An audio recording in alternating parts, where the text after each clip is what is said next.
Hey, what's up YouTube, it's Pyro coming at you with another video. So today I'm going to actually be reviewing Street Fighter the 30th anniversary. So the big question is it really worth our time? Honestly, I think it is. But why? First things first, I'm the realist. So I'm going to let you know right now that this review isn't going to be sunshine and lollipops and everything that's amazing about this game. It's going to be full of truth bombs and let you know about the bad things about this game. Alright, with that being said, let's break it down. The 30th anniversary is actually a collection of 12 individual Street Fighter games ranging from the first ever Street Fighter, where we actually had red hair, all the way up until Street Fighter 3 Third Strike. That doesn't include every single Street Fighter game, but it's a hell load, especially the price that you do get it at. So if you're actually the type of person that's interested in the history of a game, this game's got you covered from little known facts all the way up to the big release dates, the system that the game used when it first came out in the arcade way back in the day.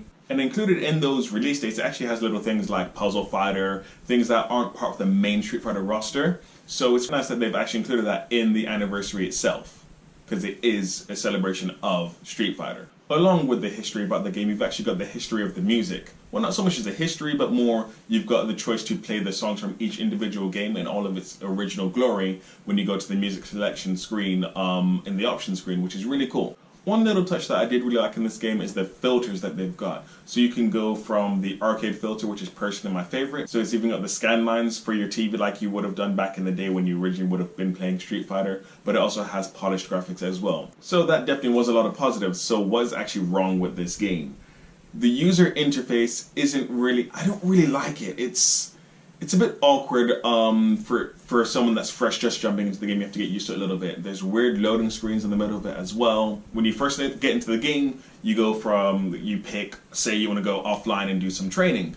You have to go into the offline mode and do some training. But then say you don't want to train anymore, you have to actually leave the game itself and then go into arcade mode by itself and then go into the arcade game that you want to play. You can't just chop and change between training between whichever game you want to train in or arcade in. And speaking of the arcade, you don't actually get fight request with that. To get fight request in the arcade, you have to go to online, meaning you have to leave your arcade that you are in and then go to the online portion of this game where it has everything online. Then you can specifically choose the arcade mode, then pick fight request. But what's good about the fight request, to be fair, is that it gives you the amount of frequency that you want to have a challenger.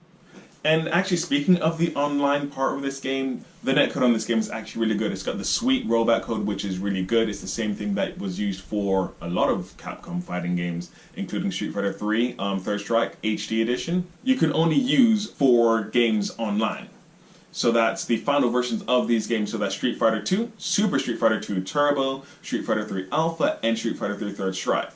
Now that's all well and cool, but what if you wanted to play the original Street Fighter game online with your friends? To be fair, you'd only ever be 2 characters. It'd be Shoryuken and Hadouken heavy and Tatsumaki heavy, but it would have been a very nice touch for them to actually implement, as well as games. I know a lot of my friends really love Street Fighter Alpha 2, as that was the one that they played a lot. Luckily for me, Street Fighter 3 Third Strike is my favorite version of all of these games, of any Street Fighter game, to be fair, but it would have been nice to have the other ones, at least the second generation of these games. Another thing that these games actually have in common is that they're the only ones that you can train in. Again, that's cool if all you want to do is play those games, but what if you want to practice how to do Hadoukens and Shoryukens in the original Street Fighter? I'm telling you, they are a bitch to pull off. Maybe it's just me, I don't know, maybe I need a training mode to get better at them. You ever think about that, Capcom? What if you need that, huh? Not everyone grew up in the arcades. I didn't. I wish I did, but I didn't. Now the meat and bones of any fighting game is definitely going to be its gameplay and how does it play. I think these games, all of them, actually play really well given their origins. Now Street Fighter, the original OG, it's a horrific game to play. It's seriously horrific, but I feel that is an accurate representation of the original arcade version of the game, so I accept it. Now, as I said, my experience within the arcade isn't high, but I do know a good game when I see it and when I feel it. And all of these games feel very nice, especially Street Fighter 3 Third Strike, as it is my favorite. But Alpha 3, Alpha 2, absolutely amazing. Street Fighter 2 Turbo, great representation of these games.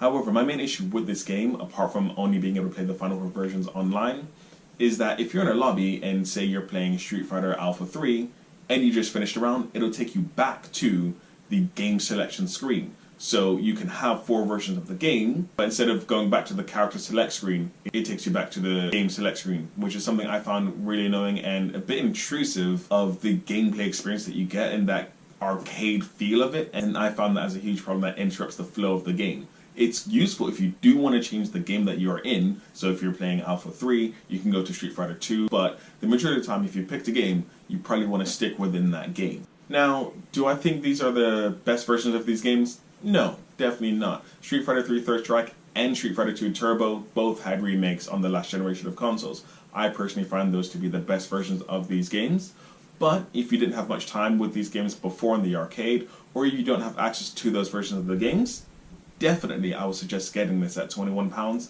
It's a hell of a steal. And with that being said, I still don't have a sign off, so peace.